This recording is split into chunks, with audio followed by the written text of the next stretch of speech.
TDS மணி sir, நீங்கள் எப்படி sir பார்க்குறீங்க இந்த தமிழ்நாட்டினுடைய அரசியல் களத்துக்குள்ளே இப்போ நடந்துட்டு இருக்கக்கூடிய இந்த நிகழ்வு, அதிமுகவினுடைய இந்த விவகாரங்களை? இல்லை, அதிமுகவுக்குள்ளே வந்திருக்கக்கூடிய இந்த பிரச்சனையை எடப்பாடி பக்கம் இருக்கக்கூடிய இன்பதுரை வழக்கறிஞர் பிரிவு அவர் எப்படி விளக்கமாக சொல்கிறாருன்னா, இது கட்சிதால் தடை சட்டத்தில் அடிபட்டுருவாங்க அவர் சொல்கிறார்.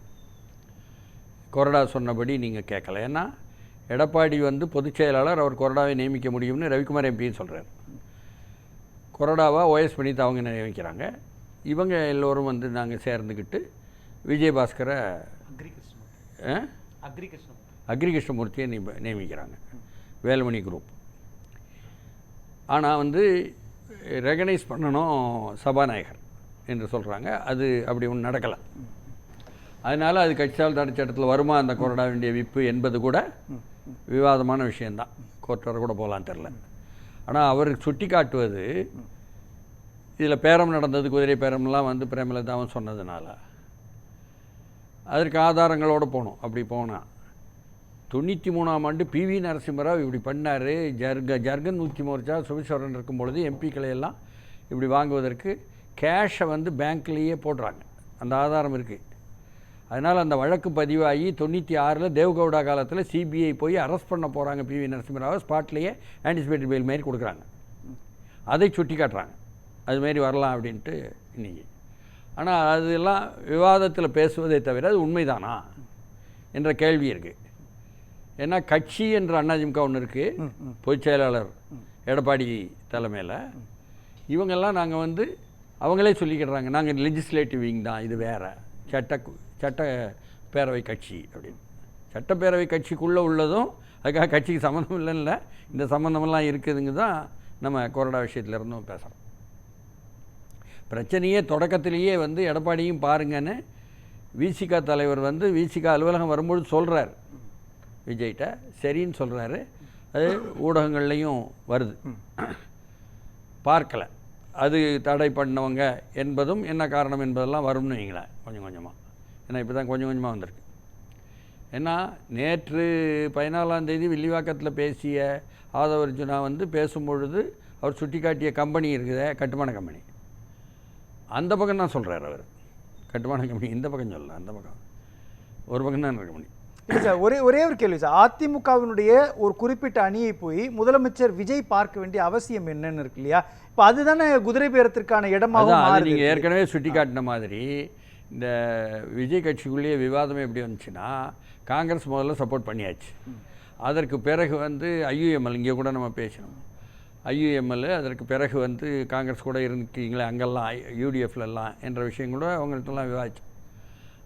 அதற்கு பிறகு CPI, CPM, விசிகா இவர்கள் இந்த ரெண்டு பேரும் எந்நேரமும் உறுதியாக இருப்பாங்களா, தொடர்ந்து ஒரு நீடித்த தன்மை இருக்குமா என்பதில் தான் சரி இப்படி அதிமுகவுக்குள்ளேருந்து வருது என்று லீமா ரோஸ் சில முயற்சிகள் எடுக்காங்க என்பதை இங்கே அமைச்சருடைய மாமியார் இப்படிலாம் அந்த தொடர்புகள் வருதுன்னு என்ற ஆர்வத்தில் தான் ஒரு நிரந்தரமாக இருக்குமே அப்படின்னு நினச்சிக்கிட்டு அவங்க செய்தது தான் இப்போது விவாதமாக ஆயிடுச்சு.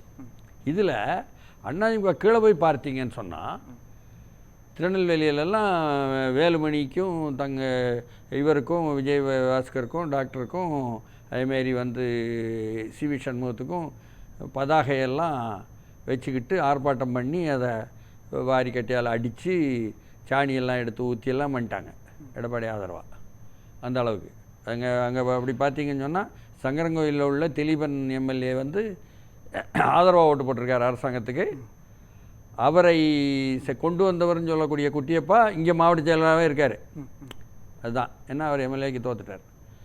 இப்படி அங்கே உள்ள கதை.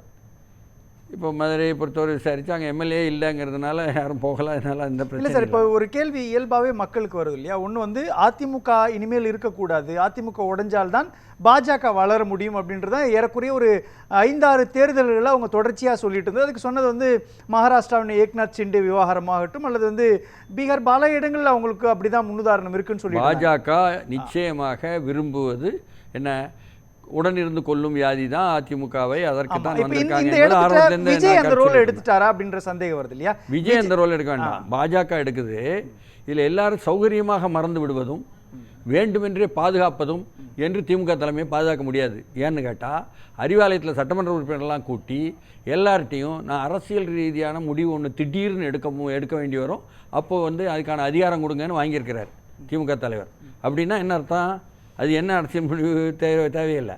வெளியே வந்தது டிகே இளங்கோவன்ட்ட பேச்சாளர்கிட்ட கேட்காங்க, அவரும் கூட எடப்பாடி இங்கே கொண்டு வருவதற்காக அப்படியானா அப்படி தலைவர் முடிவெடுத்தால் ஆதரிப்போம்னு சொல்லிட்டாரு. இதெல்லாம் வெளியே வந்துருச்சு, அதனால் பதிவு செய்ய முடியாது. அது மட்டும் இல்லாமல் பேபி முதல்ல சொல்லும் பொழுதே எல்லா கட்சி தலைவர்களையும் கூட்டி திமுக ஆதரவில் அதிமுகவை எடப்பாடி கொண்டாடணும்லாம் திமுக சேர்ந்துன்னு வந்ததுனால தான் இது பாஜகவினுடைய ஏற்பாடு என்பதை உள்ளே புரிந்தது, அதை வாயால் சொல்லலை. அதனால தான் நாங்கள் வந்து வெளியில் வந்து தவக ஆதரிக்கிறோம் என்ற விஷயத்தையும் பேபி சொல்ல, அதற்கு பிறகு அதை வீரபாண்டியனும் சொல்ல என்பதெல்லாம் வந்துச்சு. மறுநாள் வந்து பேபி மாநில குழுவில் வந்து சிபிஎம்மில் சொல்லி சரியா நான் அப்படி சொல்லலை அப்படின்லாம் சொன்னாலும் அது வந்துருச்சு. அதைத்தான் வந்து இப்போ சொல்கிறாங்க அர்ஜுனாவோ அல்லது நிர்மல்குமாரோ சொல்லும் பொழுதோ சிவி சண்முகம் அதையே சொல்கிறார். இதில் வந்து கேசி பழனிசாமி தான் சொல்கிறாரு, வேலுமணி பையன் தங்கமணி பையன் எடப்பாடி பையன்லாம் சேர்ந்து போய் உதயநிதி வீட்டுக்கு போனாங்கன்னு. இதில் ஸ்டாலினை நாங்கள் சொல்லலை, அவர் அமைதியாக தோத்துட்டு இருந்துட்டார், உதயநிதி தான் இவ்வளவும் வேகமாக செஞ்சாருன்னு சொல்லி போட்டு தான் வில்லிவாக்கம் கூட்டத்தில் பேசியது ஆதவர்ஜுனா. அதையும் கவனிக்கணும். அதனால் திமுகவுக்கு பங்கே இல்லைன்னா சொல்ல முடியாது. இல்லை சார், ஆனால் ஏன் வந்து விஜய் போய் நேரடியாக இவங்களை போய் சந்திக்கணும்? ஒன்று அதிமுகவுடைய பொதுச் செயலாளர்னா இபிஎஸ்ஸை தான் செஞ்சுருக்கணும், முன்னாள் முதலமைச்சர்னாலும் கூட இபிஎஸ்ஸை தான் செஞ்சுருக்கணும், அல்லது சிவி சண்முகமோ எஸ்பி வேலுமணியோ எம்ஆர் விஜயபாஸ்கரோ முன்னாள் முதலமைச்சர் கிடையாது, அதிமுக அப்படியே சுப்ரீம் பவர் கொண்ட நபர்களும் கிடையாது.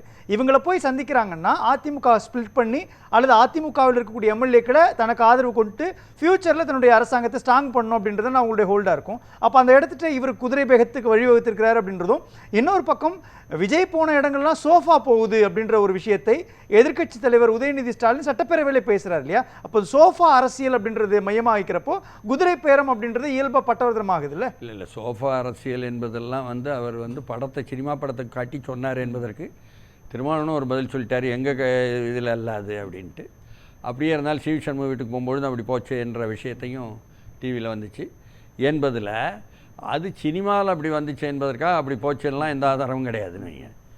அவர் என்பவரை சொல்கிற மாதிரி அங்கே நடந்த பிவி நரசிம்மராவுக்கு நடந்த மாதிரி ஆதாரமெல்லாம் இல்லை, அது வேறு. ஆனால் நாம் கேள்விப்படுவது என்னன்னு சொன்னால் அருண்ராஜா கான்ட்ராக்ட் பண்ணியிருக்கிறாங்க, அவர் கூட அங்கே ஐஆர்எஸில் இருந்தவங்கெல்லாம். எடப்பாடி தயாராக இருக்கிறாரு முழுமையாக வெளியில் இருந்த ஆதரவோ அல்லது பங்களிப்போ என்பது அளவுக்கு அப்படின்னு. இது அடுத்த செகண்ட் ஸ்டாண்டு.